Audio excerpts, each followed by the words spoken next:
গ্রামে গবা নামে এক শিব ভক্ত চাষী ছিল। সকালে শিব পুজো না করে সে জলস্পর্শ করত না। তার কাছে সম্বল বলতে একটি মাত্র ষাঁড়, তার সাহায্যেই সে চাষ করে। নমঃ শিবায়। তোমার পুজো হলো কি গো? নমঃ শিবায়। নমঃ শিবায়। বলি আর কতক্ষণ? ভক্তিতে তো একেবারে গদগদ।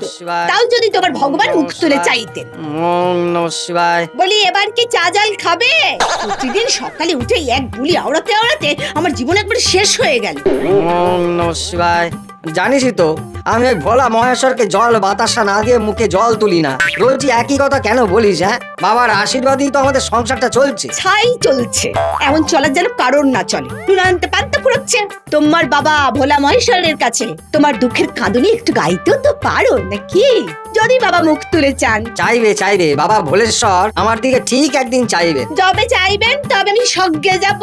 এখন আমি গেলাম। স্বর্গে? পরন চা খেতে তোমার আসতে হয়, এসো না আমি চললাম। আমি কিন্তু 14 বার চা গরম করতে পারবো না বলে দিল।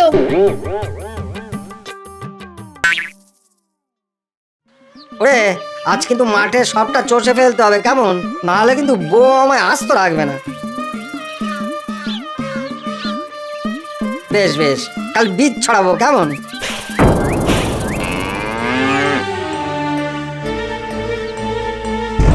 ওরে ওই দেখো শুয়ে পড়লি কেন? ওঠ, মাঠে যেতে হবে তো। কি করে রে?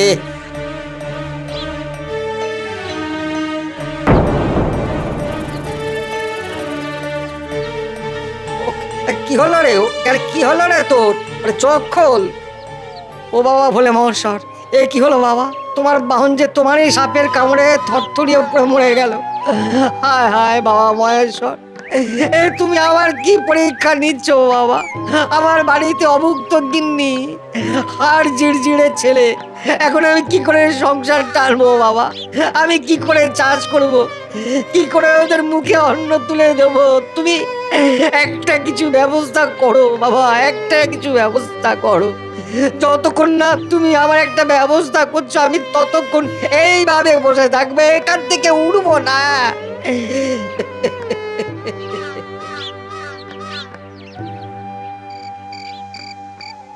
কাঁদতে কাঁদতে এক সময় ষাঁড়ের উপর মাথা রেখেই গবা ঘুমিয়ে পড়ে। এমন সময় বাবা দেখ, আমি এসেছি। বাবা, বাবা তুমি এসেছো? আমি জানতাম তুমি আসবে। বল বল, তোর কি চাই? বাবা, বাবা তুমি তো সবই জানো। দেখো বাবা, আমার এই একটা মাত্র ষাঁড়, সেও মরে গেল। এখন আমি মাঠে চাষ করবো কি করে? ফসল ফলাবো কি করে? বাবা, বাবা আমার একটা ষাঁড় চাই। ভেবে দেখ, একবার বর দিতে এসেছি, চা বর চাওয়ার চেয়ে নে। বারবার করে চাইলেও আমি কিন্তু দেব না, তাই যা চাইবি ভেবে চা। আমার কিচ্ছু চাই না বাবা, সারাক্ষণ আমার একটা ষাঁড় থাকলেই হবে। ভেবে বলছিস তো? পরে এসে বললে আমি কিন্তু আর কিচ্ছু করতে পারবো না। না বাবা, আমি একদম একদম ভেবে বলছি, আমার সঙ্গে যারা সারাক্ষণ একটা ষাঁড় থাকে তাহলেই হবে। বেশ, তথাস্তু।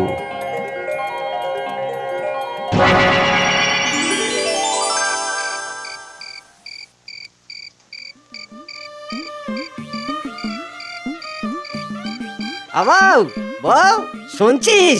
আরে ও বউ। এখনো মরিনি। বলি সারা দুপুর ছিলে কোথায়? খেতে এলে না যে? ওরে আজ এক মহাকাণ্ড হয়ে গেছে। সে তো তোমার নিত্যদিন নতুন নতুন কিছু কাণ্ড হয়েই চলেছে। আজকের কাণ্ডটা কি শুনি? বাবা এসেছিল। কে বাবা? ভোলে বাবা। ওই দেখো, আরে বাবা ভোলে মহেশ্বর। কি? মাথাটা কি গেছে নাকি? নাকি নেশার করে এসেছো? ওটাও আর বাকি থাকে কেন বলো? না রে বউ, আজ মাঠের পথে যখন যাচ্ছিলাম তখন একটা সাপের কামড়ে আমার ষাঁড়টা মরে গেল। আর আমিও নাছোড়বান্দা হয়ে বসে রইলাম।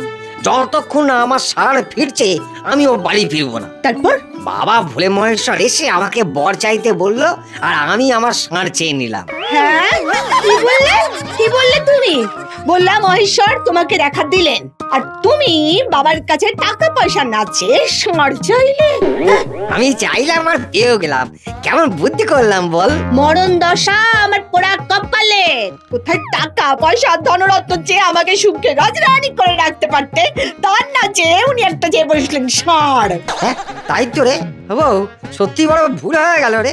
বাবা বারবার বলেছিল বটে, কিন্তু আমি ষাঁড় চেয়ে বসলাম, কিন্তু তুমি গবেটাকে বিয়ে করছিলাম কে জানে বাবা। কাল সকালে আমি বাবার কাছে আবার যাবো। হ্যাঁ তুই তুই তুই রাগ করিস না বউ, কাল দেখবি আমি ঠিক টাকা পয়সা চেয়ে আনবো। এখন কিছু খেতে দেবো বউ, বড় খিদে পেয়েছে।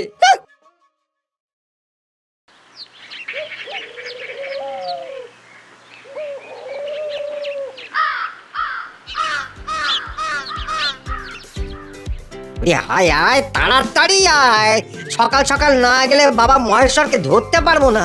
কত ব্যস্ত তিনি, তারপর আবার তার যা ভুলো মন। তুই তো সবই জানিস, এতদিন বাবার সঙ্গে সঙ্গে থেকে তো সবই তুই বুঝেছিস। এর আগের দিন যেখানে বাবা মহেশ্বরের সঙ্গে দেখা হয়েছিল সেখানে পৌঁছে গবা হাত জোড় করে এক মনে বসে তাঁকে ডাকতে থাকে। জয় বাবা ভোলা মহেশ্বর, আর একবার দেখা দাও বাবা, আর একবার কথা দিচ্ছি, আর তোমায় বারবার ডেকে তোমার সময় নষ্ট করবো না বাবা, একবার দেখা দাও। আবার কি হলো? বাবা বাবা বড় ভুল হয়ে গেছে, আমি বুঝতে পারিনি। তুমি আমায় অন্য বর দাও বাবা। আমার বউ বলেছে তোমার বরে আমি ওকে রাজরানী করে রাখতে পারবো। তখনই বলেছিলাম যা চাওয়ার চেয়ে নে। এখন আমি আর কিছুই করতে পারবো না। তোর সারা জীবন একটা শাড়ি থাকবে, বুদ্ধি থাকলে ওই দিয়েই অনেক কিছু। শিব আর তার বর ফিরিয়ে নেন না, ফলে গবাকে ওই এক ষাঁড় দিয়েই চাষ করে জীবন কাটাতে হয়, আর তার সঙ্গে বউয়ের গঞ্জনাও সহ্য করতে হয়। বাবা আরে জল বাতাস দে। এলেন রাজ্য জয় করে, খেটে খেটে আমার জীবন গেল।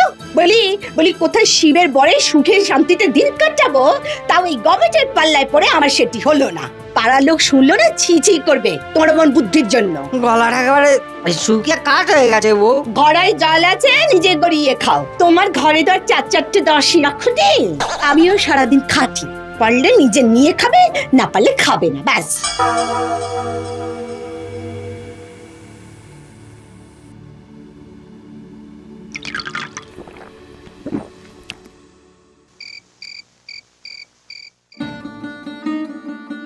হ্যাঁ গো, বলি শিব তোমায় কি বর দিয়েছিল? কি আবার, সবই তো জানিস। ওই একটা করে সারা জীবন আমার সঙ্গে থাকবে। বেশ বেশ বেশ, এবারে যা করার আমি করব। তুই আবার কি করবি বউ? তোমার দ্বারা তো কিছু হলো না, যা করার আমাকেই করতে হবে। ও বউ, আমার বল, আমিও যদি কিছু করতে পারি। তোমায় কিছুই করতে হবে না, তুমি পাশ ফিরে ঘুমিয়ে পড়ো।